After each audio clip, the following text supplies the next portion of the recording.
ಇಂದಿನ ಕರ್ನಾಟಕ ಹವಾಮಾನ ಸುದ್ದಿಗೆ ನಿಮಗೆಲ್ಲರಿಗೂ ಸ್ವಾಗತ. ರಾಜ್ಯದಲ್ಲಿ ಸುಡುತ್ತಿರುವ ಬಿಸಿಲಿನ ನಡುವೆ ಇಂದು ಮಳೆಯ ಸಿಹಿ ಸುದ್ದಿ ಬಂದಿದೆ. ಹವಾಮಾನ ಇಲಾಖೆ ಇತ್ತೀಚಿನ ವರದಿ ಪ್ರಕಾರ ಇಂದು ಯಾವ ಜಿಲ್ಲೆಗಳಲ್ಲಿ ಮಳೆಯಾಗಲಿದೆ ಮತ್ತು ಎಲ್ಲೆಲ್ಲಿ ಆರೆಂಜ್ ಅಲರ್ಟ್ ಘೋಷಣೆ ಮಾಡಲಾಗಿದೆ ಎನ್ನುವ ಸಂಪೂರ್ಣ ಮಾಹಿತಿಯನ್ನು ಈ ವಿಡಿಯೋದಲ್ಲಿ ತಿಳಿಯೋಣ. ಉತ್ತರ ಕರ್ನಾಟಕದ ಭಾಗ, ಇಲ್ಲಿ ಆರೆಂಜ್ ಅಲರ್ಟ್ ಇದೆ. ಉತ್ತರ ಕರ್ನಾಟಕದ ಬೆಳಗಾವಿ, ಬಾಗಲಕೋಟೆ ಮತ್ತು ಗದಗ ಜಿಲ್ಲೆಗಳಲ್ಲಿ ಗುಡುಗು ಸಹಿತ ಭಾರಿ ಮಳೆ ಹಾಗೂ ಆಲಿಕಲ್ಲು ಮಳೆಯಾಗುವ ಸಾಧ್ಯತೆಗಳು ಇರೋದ್ರಿಂದ ಹವಾಮಾನ ಇಲಾಖೆ ಆರೆಂಜ್ ಅಲರ್ಟ್ ಘೋಷಣೆ ಮಾಡಿದೆ. ಇದಲ್ಲದೆ ಧಾರವಾಡ, ಹಾವೇರಿ, ಕಲಬುರಗಿ, ಯಾದಗಿರಿ ಮತ್ತು ರಾಯಚೂರು ಜಿಲ್ಲೆಗಳಲ್ಲಿ ಚದುರಿದಂತೆ ಸಾಧಾರಣ ಮಳೆಯಾಗುವ ನಿರೀಕ್ಷೆ ಇದೆ. ಇನ್ನು ಕರಾವಳಿ, ಮಲೆನಾಡು ಕಡೆ ನೋಡೋಣ. ದಕ್ಷಿಣ ಕನ್ನಡ, ಉಡುಪಿ ಮತ್ತು ಉತ್ತರ ಕನ್ನಡ ಜಿಲ್ಲೆಗಳಲ್ಲಿ ಮೋಡ ಕವಿದ ವಾತಾವರಣ ಇದ್ದು ಗಂಟೆಗೆ 30ರಿಂದ 40 ಕಿಲೋಮೀಟರ್ ವೇಗದಲ್ಲಿ ಗಾಳಿ ಬೀಸುವುದರೊಂದಿಗೆ ಹಗುರ ಮಳೆಯಾಗುವ ಸಾಧ್ಯತೆಗಳು ಇರುತ್ತವೆ. ಮಲೆನಾಡು ಭಾಗದ ಶಿವಮೊಗ್ಗ, ಚಿಕ್ಕಮಗಳೂರು, ಹಾಸನ ಜಿಲ್ಲೆಗಳಲ್ಲಿ ಸಂಜೆಯ ವೇಳೆಗೆ ತಂಪಾದ ವಾತಾವರಣದೊಂದಿಗೆ ಮಳೆ ಆಗಬಹುದು.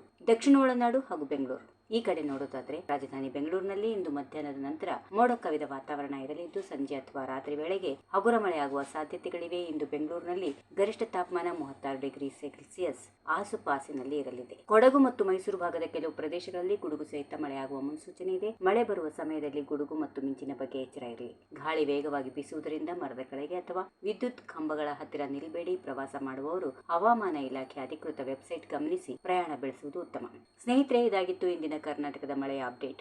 ನಿಮ್ಮ ಜಿಲ್ಲೆಯ ಹವಾಮಾನ ಯಾವ ರೀತಿ ಇದೆ ಎನ್ನುವುದನ್ನ ಕಾಮೆಂಟ್ ಮೂಲಕ ತಿಳಿಸಿ. ದಿನನಿತ್ಯದ ಹವಾಮಾನದ ವರದಿಗಾಗಿ ನಮ್ಮ ಚಾನೆಲ್ ಅನ್ನ ಸಬ್ಸ್ಕ್ರೈಬ್ ಮಾಡಿಕೊಳ್ಳಲು ಮರಿಬೇಡಿ. ಈ ವಿಡಿಯೋ ನಿಮ್ಗೆ ಇಷ್ಟವಾದಲ್ಲಿ ಲೈಕ್ ಮಾಡಿ, ಶೇರ್ ಮಾಡಿ. ಧನ್ಯವಾದಗಳು.